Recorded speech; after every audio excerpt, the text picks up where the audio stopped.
लोकमान्य टिळकांनी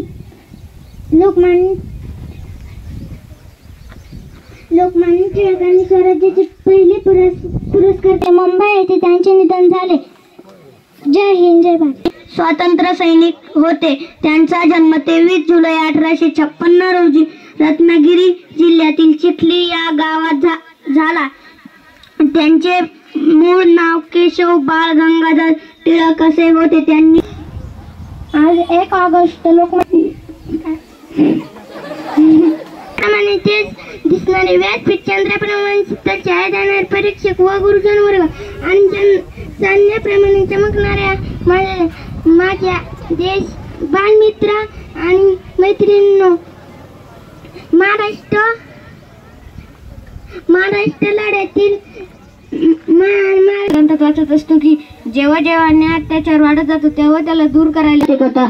सरांना माझा नमस्कार. आज आपण लोकमान्य टिळक यांची जयंती व लोकमान्य भाऊ साठे यांच्याबद्दल जे 2 शब्द सांगणार आहे ते तुम्ही शांततेने ऐकून घ्यावी ही विनंती. अण्णाभाऊ साठे यांचा जन्म 1 ऑगस्ट 1920 रोजी सांगली जिल्ह्यातील वाळवा तालुक्यातील वाटेगाव या गावी झाला. होते. अण्णाभाऊ साठे यांनी लेखनात फेडले पांग भारतभूमीचे हजार गाव सोसनवरी. टिळक म्हणजे ज्ञानमूर्ती, टिळक म्हणजे त्यागमूर्ती, टिळक म्हणजे करावी म्हणा, टिळक म्हणजे सिंहगर्जना. अन्याय जेव्हा मान्य म्हणजेच ते लोकमान्य. स्वराज्य हक्क, स्वराज्य अधिकार, स्वराज्य ठरलेल्या टिळकांची बंद करा त्याच्या महाराष्ट्राच्या मातीसाठी पार्वतबाईच्या बोटी जन्माला कर्तव्यदक्ष मुख्याध्यापक श्री खाडे सर व सगळे शिक्षक व माझे मित्रमैत्रिणी. सिंहगर्जना करायला काळीच पण सिंहाचीच लागते. म्हणून तर लोकमान्य टिळक यांच्या चरणावर मान माझी सदैव झुकते. लोकमान्य टिळक यांनी मिळवणं अशी सिंहगर्जना त्यांनी इंग्रजांना हादरवून लावलं. आयोजित कार्यक्रमाचे सन्माननीय अध्यक्ष साहेब, माझे सर्व सहकारी आणि विद्यार्थी मित्र, आज आपण या 2 महापुरुषांची एकाची पुण्यतिथी आणि एकाची जयंती साजरी करत आहोत. पुण्यतिथी साजरी करण्या पाठीमागचा महत्वाचा हेतू किंवा उद्देश असतो. विद्यार्थी मित्रांनो, आपण फक्त तात्पुरत्या स्वरूपामध्ये 1-2 दिवस त्या कार्यक्रमाचं औचित्य साधून भाषण करणं प्रकारची गर्जना केली होती.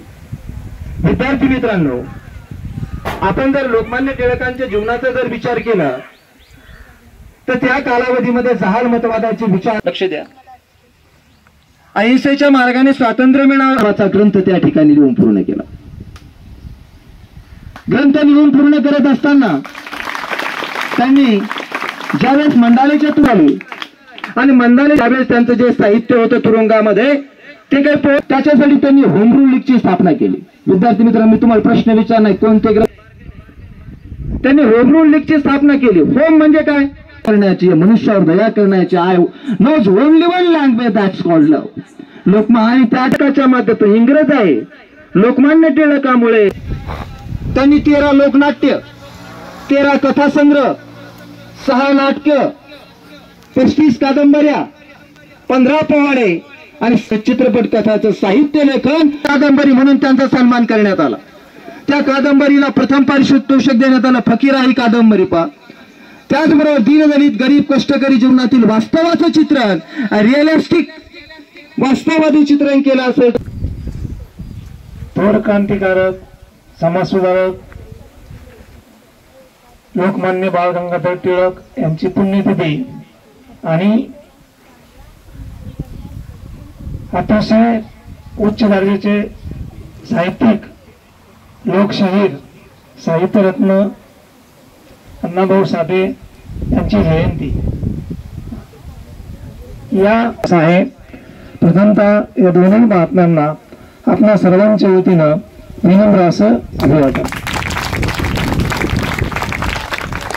या कार्यक्रमाच्या निमित्ताचे कर्तव्यदक्ष मुख्याध्यापक श्री खाडे सर, माझे सर्व सहकारी, तुम्ही समोर बसलेले बालगोपाळ, खरं तर कार्यक्रम कालच घ्यायला पाहिजे होता, पण निसर्गापुढे काही चालू शकत नाही, म्हणून आज आपण हा कार्यक्रम घेतला. अतिशय छोट्याखानी कार्यक्रमामध्ये हे तुम्हाला अजून लावणी ऐकायची का? बर, लावा. अतिशय खेळीमेळीच्या वातावरणामध्ये हा कार्यक्रम आपला पार पडला.